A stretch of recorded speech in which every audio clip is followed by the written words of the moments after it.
We take you now to the White House, where House Speaker Nancy Pelosi and Democratic leaders are speaking. A bipartisan group of lawmakers met with President Trump to discuss his decision to pull troops out of Syria. Let's listen. In opposition to the actions that he has taken in Syria, it calls upon the president to urge the Turks to exercise restraint, for us to have humanitarian assistance to some of the Kurds. Children are being killed there. And very, very importantly, and most importantly, it asks for a clear plan on how we're going to fight ISIS. I think that vote, the size of the vote, more than 2-1 of the Republicans voted to oppose what the president did, probably got to the president because he was shaken up by it. And that's why we couldn't continue in the meeting, because he was just not relating to the reality of it. Again, we are proud of our men and women in uniform. Those who have been in Syria have conducted themselves in a way that makes us all very proud, and I conveyed that to the chairman of the Joint Chiefs. We had some questions about ISIS, and I'm going to defer to distinguished leader from New York, well, from the Senate from New York, who focused on ISIS in the meeting. Yeah, thank you, Speaker, and thank you, Leader Hoyer. I told the president that, being from New York, as he was, we're particularly aware of the problems, the terrorism that an organization like ISIS can create. And the fact that someone no less than General Mattis has said that ISIS has been enhanced, that the danger of ISIS is so much greater, worries all of us. I asked the president what his plan was to contain ISIS. He didn't really have one. He said the Turks and the Syrians will guard the ISIS prisoners. I said, is there any intelligence evidence that the Turks and the Syrians will have the same interest that the Kurds or we did in guarding ISIS? And the Secretary of Defense was, thank God he was honest, he said, we don't have that evidence. And so I said, then how can we think that this is a plan when there are Syrians and Turks who are not our friends, who ISIS, if they escape, does them very little harm? How can we let this happen? They didn't have any good answer.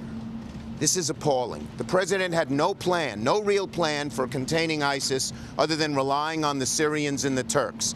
Then why did we spend a decade, billions of dollars, and lost lives in trying to curtail ISIS if on a phone call, on a whim, the president is going to undo all of that and turn this over to the Turks and the Syrians? I would also say one other thing.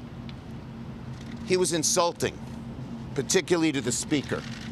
She kept her cool completely, but he called her a third-rate politician. He said that there are communists involved and you guys might like that. I mean, this was not a dialogue. It was sort of a diatribe, a nasty diatribe, not focused on the facts, particularly the fact of how to curtail ISIS, a terrorist organization that aims to hurt the United States in our homeland. Steny. Just briefly, you're going to hear the president say we walked out. We were offended deeply by his treatment of the Speaker of the House of Representatives. The president, in my view, has created a crisis in the Middle East, a crisis that undermines the world's confidence in America. This crisis required a rational, reasonable discussion between those of us who have been elected by the American people to set policy. Unfortunately, the meeting deteriorated into a diatribe, as Leader Schumer has said, and a very offensive accusations being made by the President of the United States. I have served with 6 presidents. I have been in many, many, many meetings like this. Never have I seen a president treat so disrespectfully a co-equal branch of the government of the United States. I'll yield to the Speaker and to the leader for questions. I just want to say this other thing, and that is, I think the president was very shaken up by the fact that 354. I have to make sure I had the number correct. And that means a big majority of the Republicans voted. 194 Republicans, 60 voted against a resolution which said the president's decision was wrong and dangerous and lacking in giving our allies confidence that we would stick with them in time of trouble. And one point I want to make that I hadn't made a moment ago. So Leader McConnell said he thought the president's decision was wrong. He said it in strong terms. I beseech Leader McConnell to put the same resolution that passed the House on the floor of the Senate. It's a bipartisan resolution sponsored by Senator Menendez, a Democrat, and the senator from Indiana, Young, a Republican. And we urge Leader McConnell not just to condemn the president, but put this resolution on the floor.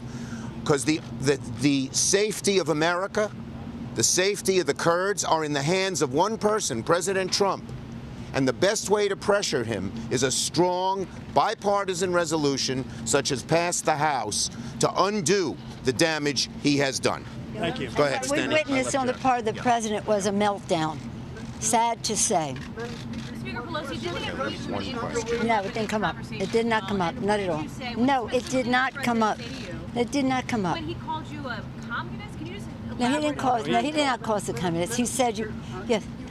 He said, let's just clarify that. He said the communists are taking, Some of ISIS were communists, and you would be happy That with might that. make you happy. That might make you happy. Listen. No, and the Speaker said, Yes. yes, we walked out. Yeah. at that point? Yeah. No, at the point that he later. was- Later. When he started calling Speaker When he Pelosi a was third-rate extraordinarily- politician, Which I said, I wish you were a politician, Mr. President, then you would know the art of the possible. Republicans stay behind? The Republicans stay? yeah, Say? some of the other members on both sides stayed behind. They wanted questions. I waited a moment We had because I our wanted to questions. ask him the question about intelligence reports on the Turks and Syrians guarding ISIS, which I think is crucial. We also expressed our concern that we have been asking for